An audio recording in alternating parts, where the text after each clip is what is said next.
1 أكشن دايما بنسمعها لما بنشوف كواليس أعمال درامية أو برامج أو أفلام، ودايما بنتشوق إنه إحنا نشوف إيش وراء هذا الفيلم اللي إحنا بنحب إنه نجلس لساعات نشوفه، لكن ما نعرفش إيش الكواليس اللي خلف هذا الفيلم وإيش المراحل الصعبة والمعقدة اللي مر فيها. الإخراج والأفلام تعتبر من الأشياء اللي هي ما فيهاش اهتمام كبير هنا في اليمن، لكن في الفترة الأخيرة في شيء إيجابي حلو، إنه كثير من الشباب دخلوا هذا المجال وأبدعوا فيه. مش فقط كذا، بدأوا في عمل صناعة الأفلام، وأيضا شاركوا في كثير من المسابقات. اليوم معنا ضيفة جميلة من المخرجات الشابات الرائعات المبدعة سارة ساري. أهلا سارة. حيانا دا، كيف حالك؟ الحمد لله. كيف انت؟ تمام. طيب كده في البداية دائما بنسأل إنه كيف بدأتي في موضوع الإخراج؟ كيف كده عرفتي إنه هذا هو المسار الصحيح لسارة؟ سري أنا أول ما بدأت ما كنت دايرة إن أنا شغالة أصلا مخرجة أو كاتبة أو مدربة في يوم من الأيام، بس هي بدأت بالصدفة إن أنا صححت لحد. هذا كان قبل أكثر من 10 سنين. فكنت أنا في موقع تصوير لبرنامج كان عندهم غلطات، فصححت لهم. قالوا لي انتوا من اي فريق؟ انتي تبع مين؟ فكانت حقي تصحيح كمخرج مش. فاخذوا بنصيحتي ولحد اليوم. هذا كان في واحد من البرامج الشبابيه، كانت زمن موجوده احلامكم شباب. فاخذوا بنصيحتي. من بعدها لما سمعت رنة واحد يقول من يا تبع من او كيف فجالي فضول. بعدين جالي تحدي من بعد إنه واحد، أنا من طبعي إن أنا إنسانة تفصيلية، فحصل إنه دخلت أنا دورة مسرح، قلت أطلع أكثر. فكان حقي تحليل للمسرحية كامل كتحليل مخرج أو برودكشن ديزاينر ومدرب ممثلين، وكل حاجة عن المسرحية والمسرح وعن حركة حتى الممثلين وملابسهم كلها كامل كان في الملف. فقال رجع الملف قال من هذا اللي بيفعل نفسه مخرج؟ ما كانش شيء مكتوب. فمن هذا الكرسة حديت اللي انقال واستمرت. جميل. طيب إيش الأعمال اللي بدأتي كذا بتشتغلي فيها والناس كذا شدتهم؟ وإيش كانت كذا أول الأعمال لك؟ سوري، أنا بدأت كمخرجة مسرح. فأول عمل كان عن مرضى الإيدز. كان تبع منظمة الصحة الإنجابية لزمان في 2000 وحاجة يعني يمكن 2012 تقريبا 2012. اوكي. فحصل انه المسرحية هذا ما كانش بقى حد جريء انه يقوم بالدور انه في حد فيه مرضى الإيدز. فأنا قلت بدل ما أنا أسوي مسرحية وأمثل وكذا، وكان معي تقريبا 30 فرد بندربهم، فقلت ليش ما أنا أعيشهم القصة بدون ما يحسوا. فاستضفنا بنت عندها مرضى الإيدز وكانت القصة حقيقية يعني واقعية، بس في الأخير اكتشفوا إن أنا في الأخير أنا ممثلة. فحتى هم كانوا مفتجعين إنهم يمسكوا يدي لأن فيني مرضى الإيدز. فعايشتهم الحياة هذا أثرت في الناس كامل لحد اليوم. فالناس جالسة تتذكر تقول لي حتى قابلوا معي في قنوات قالوا لي حق مسرحية مرضى الإيدز اسمي سارة وهذه حياتي. كانت من أكثر المسرحيات اللي صدمتنا، إنه كيف واحدة بتحكي لنا عن قصة حياتها بالآخر بعد نكتشف إنها مسرحية وأنت الحمد لله بخير ما في حاجة. جميل. يعني بدخلتيها بدخلت إنه لا هذا هو الأصل، أنا عايشة بهذا الواقع وأنا أصلاً المريضة وكذا. أيوة، ونتحاكى معهم عادي وهم عاشوا كل التفاصيل. بكيتهم وقلت لهم إنه اللي حصل حادث ما نقدر هنا قدام أو فاللي حاصل إنه كمخرج أنت أو أنت كيف عتثبت نفسك كمخرج إلا في المسرح. إذا أنا بكيتكم أو أنا ضحكتكم إذا أنا أصبحت في الطريق الصح أن أكون مخرجة. طيب إيش الصعوبات كذا اللي واجهتك يا سارة أو الضغط اللي لقيتيه مثلا من المجتمع كونك يعني مخرجة وهذا الشيء مش مألوف كثير في المجتمع؟ وش اللي خلاكي كذا توصلي لما أنت عليها الآن؟ بصري بحالة خيرة وقعدت لي مشي حاليا إنه به ناس وقفوا ضد الغاية اللي أنا كنت تخطى فيها خارج البلاد. يعني أنا داخل البلاد أوكي بنتحرك، بس أكيد بصعوبات بالبيوت، بمحاصرة، بالحاجات هذا من ناحية البيت، من ناحية الحي، من ناحية العادات والتقاليد، من ناحية إنه هذا الشيء إنه مش مألوف أيوة حتى. سينما. اللي حاصل إنه أول حاجة أول ما وقف إنه ممنوع إن أنت تكوني كذا، كانت أختي الكبيرة رغم إنها مذيعة، قالت لي شي تكوني مخرجة؟ نو المكان هذا كامل مش تمام، أنت بنت يعني خام بريئة ما عاد تفهميش في هذا كله. ولا ما عاد كان لي مستحيل أبدا.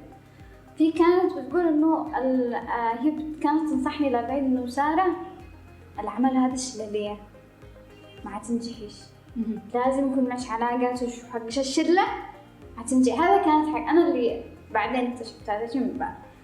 بعدين هذا أختي الكبيرة نجي للوالد قال لي أنت تشيت يعني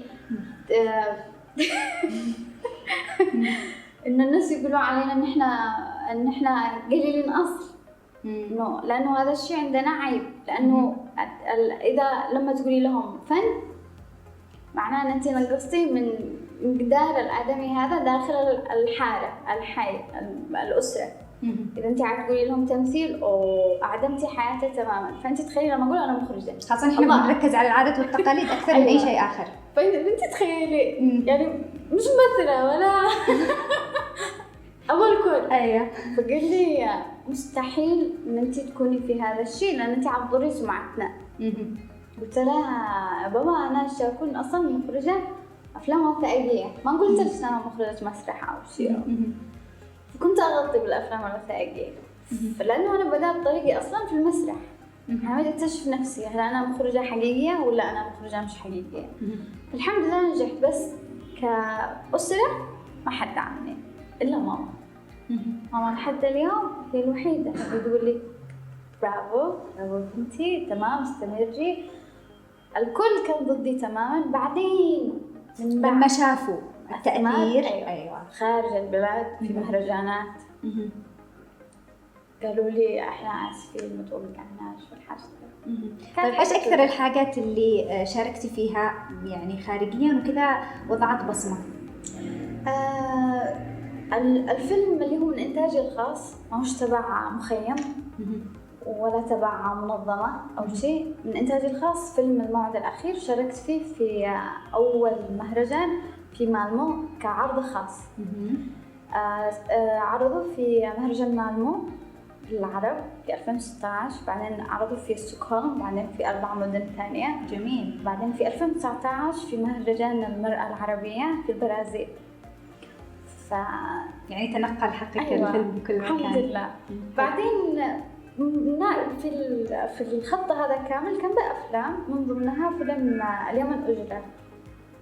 فيلم اليمن أجرة تبع مخيم قمرة اللي كان تبع قمرة اللي كان سبورت يمن تحت إشراف سارة إسحاق وآفو وغيرهم. اليمن أجرة عرضوه في بريطانيا وغيرها من الدول.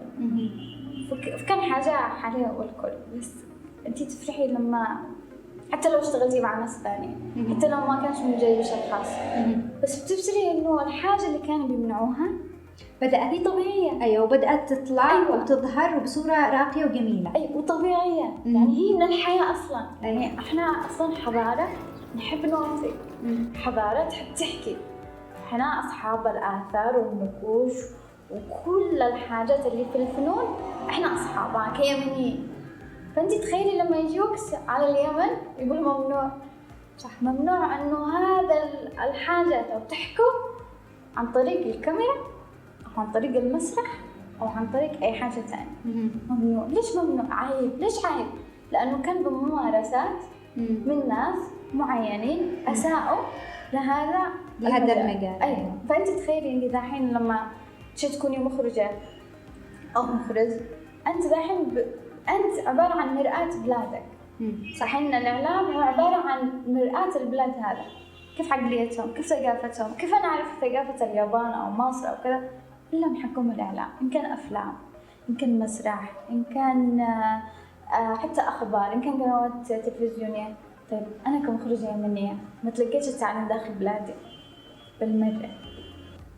كويس. طيب كده بالأخير يعني إيش رسالتك لكل امرأة يعني الآن بتشاهدك بيكون عندها شغف وعندها نفس الصعوبات مثلا اللي بتواجهيها، نفسها تكون مخرجة أو تعمل أي حاجة مش مألوفة كده بالمجتمع، بس عادي كده متخوفة، لا ماشي ما يصلحش يعني من هذا القبيل، فإيش رسالتك له ولكل امرأة بتشاهدك الآن؟